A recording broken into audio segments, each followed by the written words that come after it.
Hey everybody, welcome back to I'm Angry Today. I guess that works. Hopefully I have enough time to get this video finished and get it out today.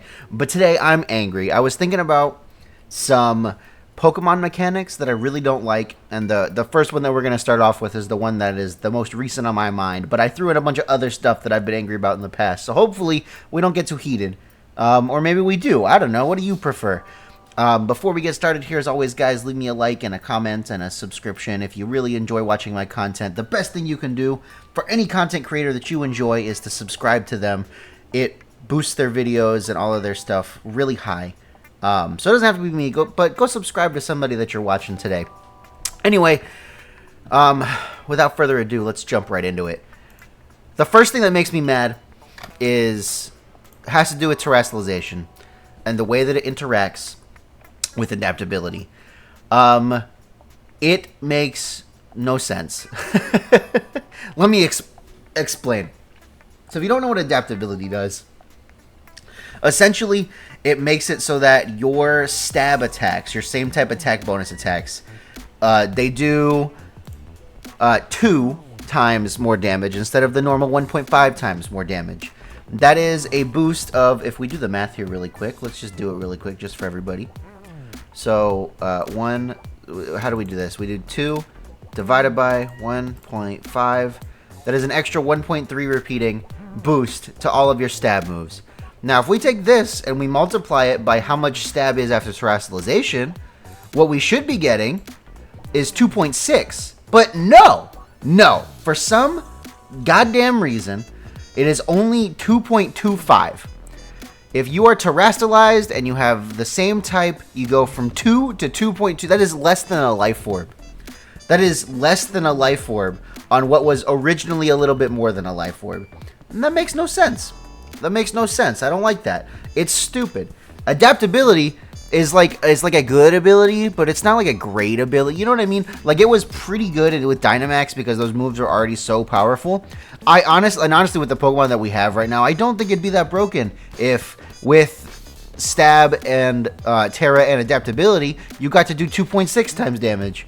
Because all the Adaptability Pokemon we have are bad. And honestly, overall, like, the only good adaptability Pokemon that wants to run adaptability in competitive is like Porygon Z. And we don't have Porygon Z, and who knows, maybe we'll never have Porygon Z, I don't know. But even then, Porygon Z is like kind of slow and like not that great to use. It was only good with Dynamax because Max Strike lowered speed. I don't like the way that this ability interacts with terrestrialization. I don't think it's very intuitive. I don't think it makes sense. Moving on. Next is the next is IVs. Kind of. It's specifically like getting 0 IV Pokemon. For a lot of Pokemon, it's not really that big of a deal, but for legendary Pokemon, it is the largest pain that you can face. Like it is harder than shiny hunting most of the time. Especially Enamorous Therian. Enamorous Therian is a good Pokemon. Enamorous Therian is a great Pokemon, I would say. But you never see it in the online ladder because it is nigh on impossible to get a 0 speed Enamorous Therian. And you don't even need 0 speed. I think we can check really quick here. To underspeed... make the minus speed nature, that's fine. To underspeed Ursaluna, which is all it really needs to do, you have to be no more than 7 speed. Which is, you know, you would think, oh, 7 speed, we've got like an 8 in 32 chance. Like, that's not terrible. It's not great, but it's not terrible. No, it's awful. First of all, catching your Enamorous in Legends Arceus is difficult. And you can only do it once because you can't check what the IVs are in Legends Arceus. Now you can, if it has a 0 grit or whatever it's called, effort. I don't remember what it's called in Legends Arceus. It has like an 8 in 20 something chance of being 0 speed. I think it's 8 in 21, which doesn't sound terrible, but it makes me mad because I got one from a friend that had 0 effort and I traded it up, and guess how much speed IVs it had? It had 8. It had 8. I've like exhausted every avenue I have for getting a 0-speed Enamorus, and maybe I'll just never have one. And I'm mad because this is probably the case for a lot of people. And if you want to get another Enamorus on your own save file, you know what you have to do? You have to play the entire game over again. Because once you trade it out, there's no going back. You can't go back to your previous save file and do it again. No. You have to play the entirety of Pokemon Legends Arceus and catch all 3. First of all, you have to beat the game. So you have to beat the story, which takes hours and hours. You have to catch all of the other forces of nature first, and then you can catch Enamorus. And then you still only have like an 8 in 32 chance of it being the speed IV that you need. Why? Why is it so hard? It's not this hard to get like any other legendary with 0 speed. This is the hardest one.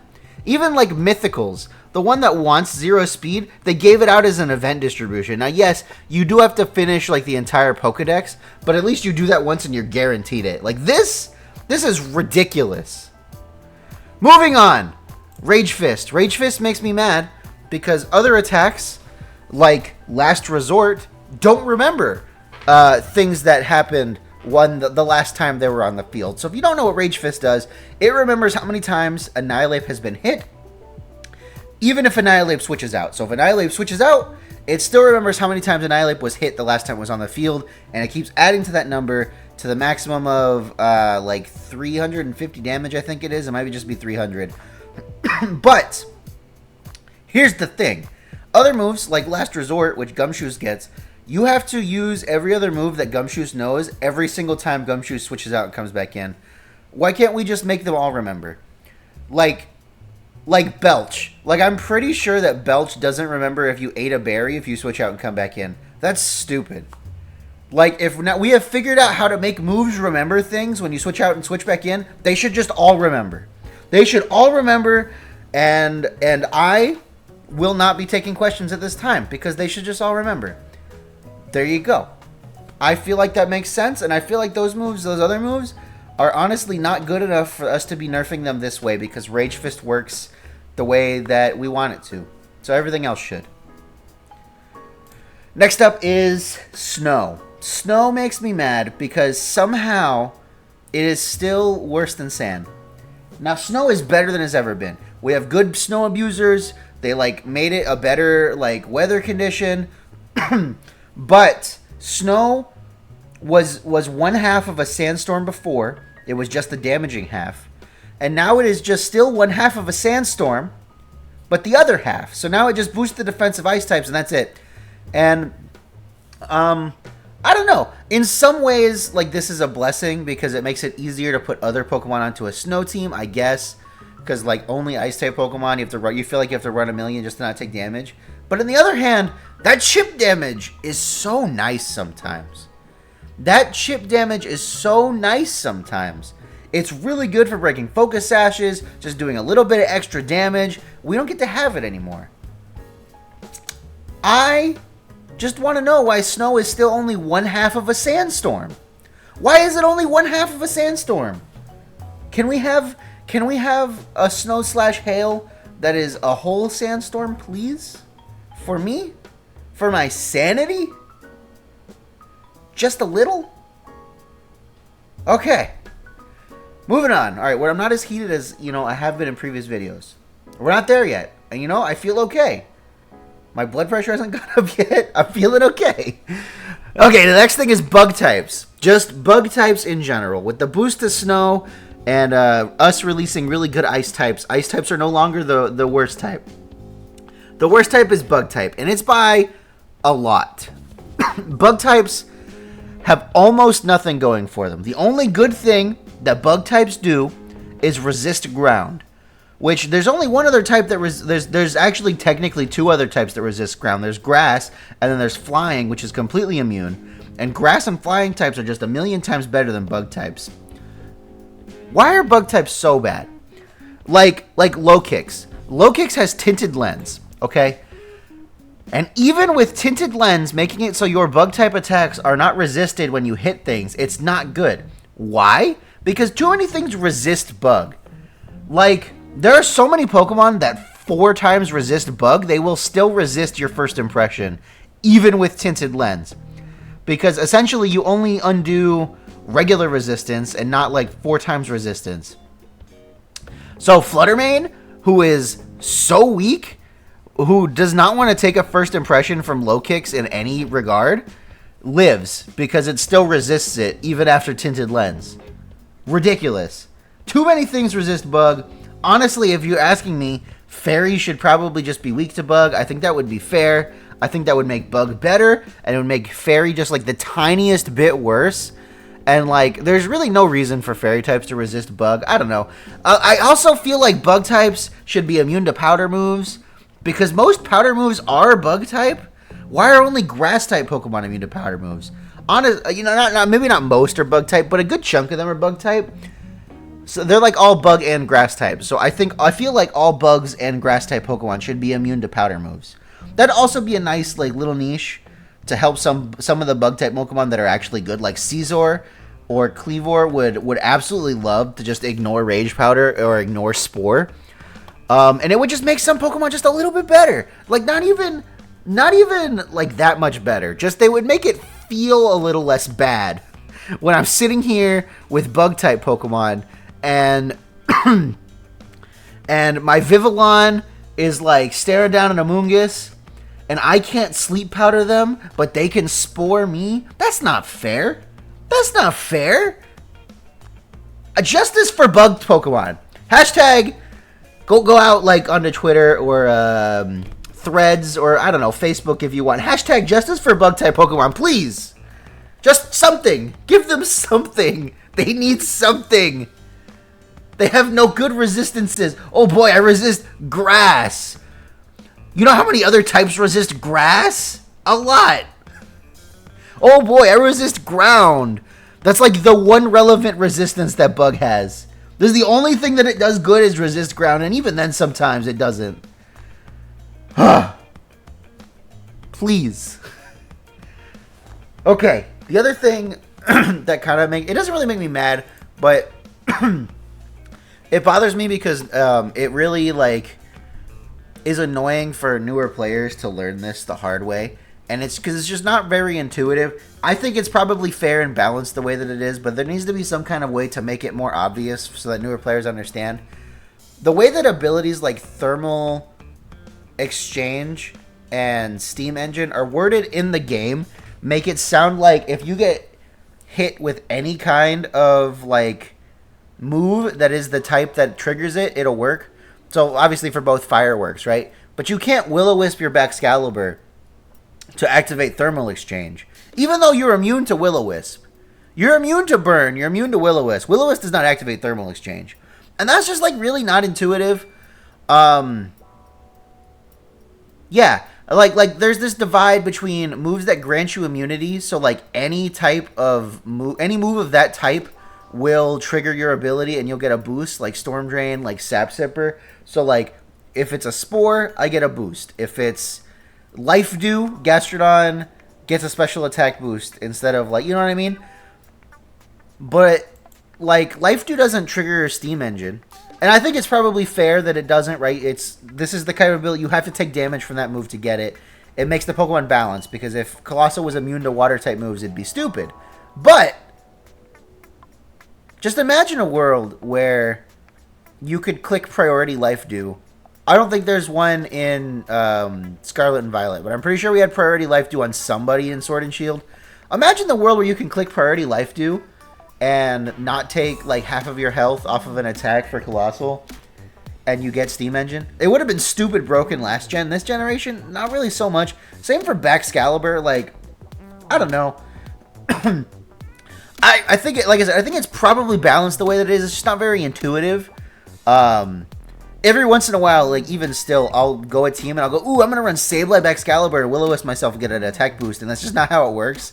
And I like forget, and I make the whole team, and I go into Pokemon Showdown, and it goes, nah, homie, that's not how that works. And I'm just like, oh, my bad, oops. And I literally say that to my opponent, and they're just like, you're the biggest idiot on the planet. Anyway, Yeah, I think this is probably fair and balanced the way that it is, but there needs to be some kind of way to word it in game to make it more intuitive for people, because you read the ability like here on Pokemon Showdown, like it words it right?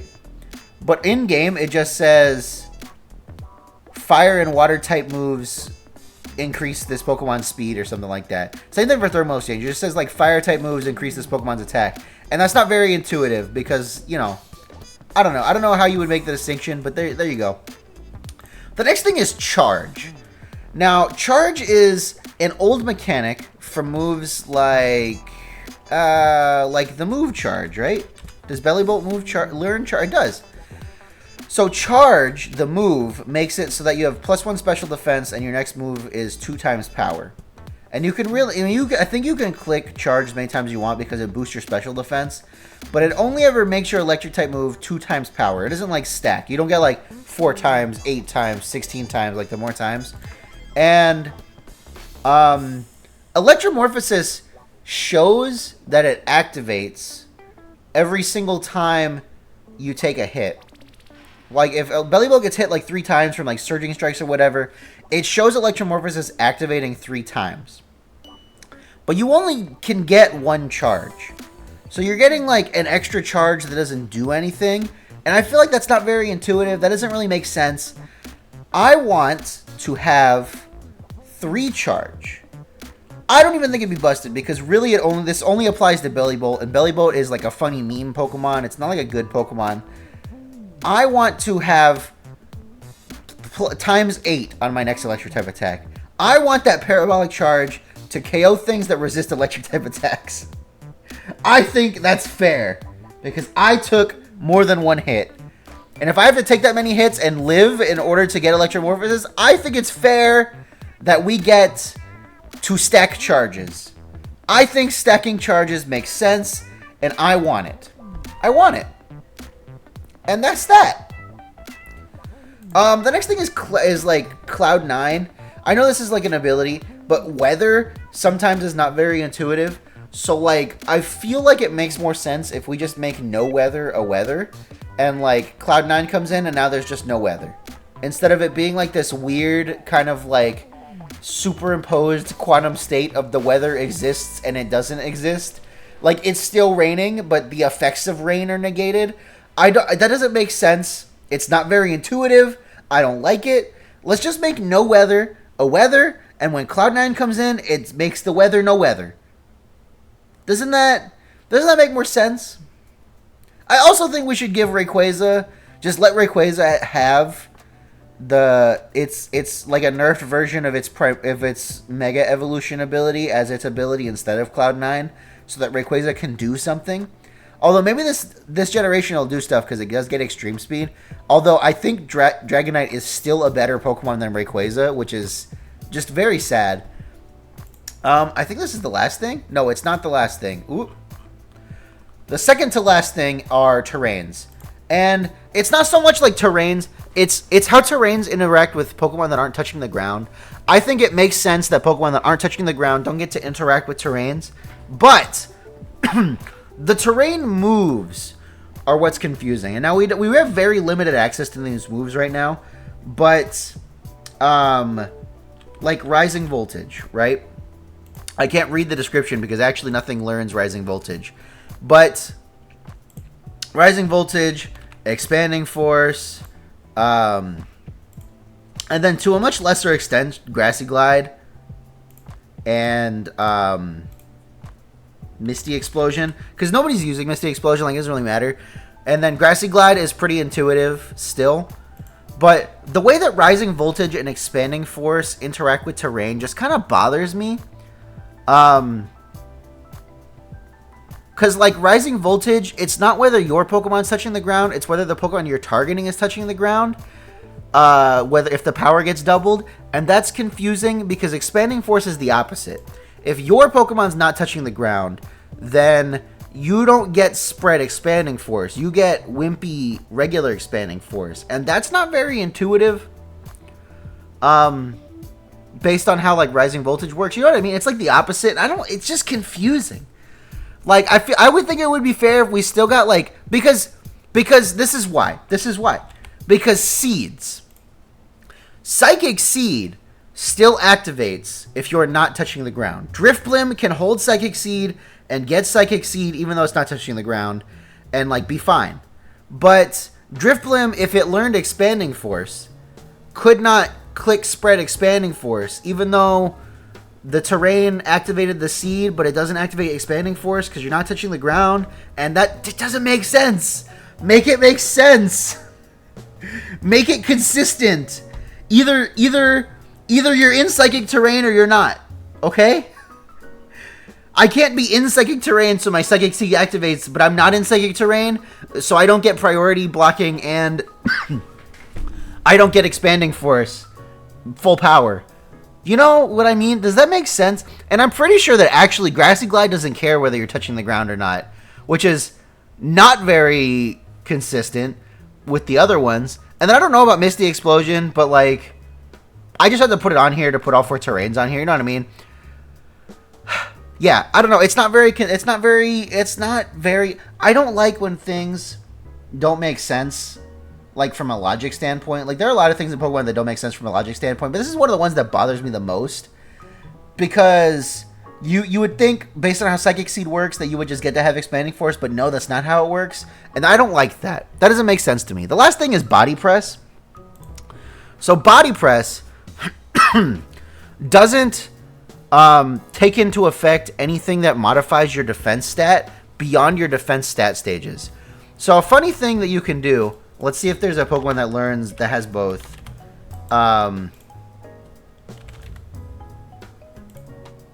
No.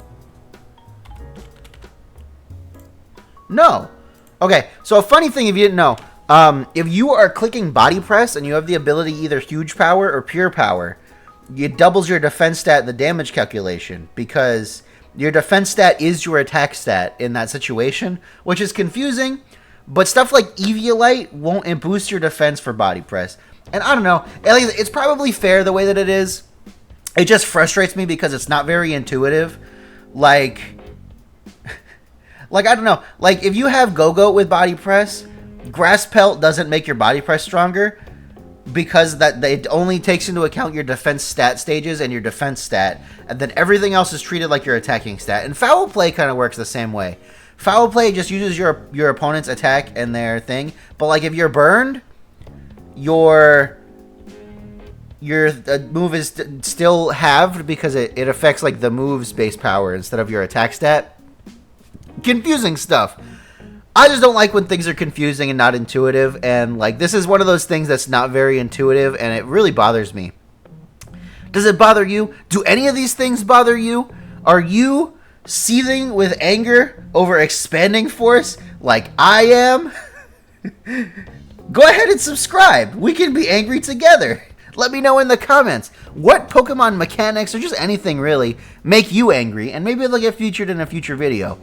But yeah, with that, everybody, leave me the likes and the comments and the subscribes. If you want to be a certified AndyLa fan, it is 99 cents a month. You get to support me and be my friend and be in the credits, and also you get the badge, the little Poliwhirl, and the t-shirt. That's very cute. And you get emotes, which are fun. Emotes are hard to draw. I'm working on it. If more people become certified AndyLa fans, I will have more motivation to figure out how to draw emotes successfully, because YouTube is not very kind to emotes, let me tell you. And with that, everybody, my name is Andrew. I'll catch you guys next time.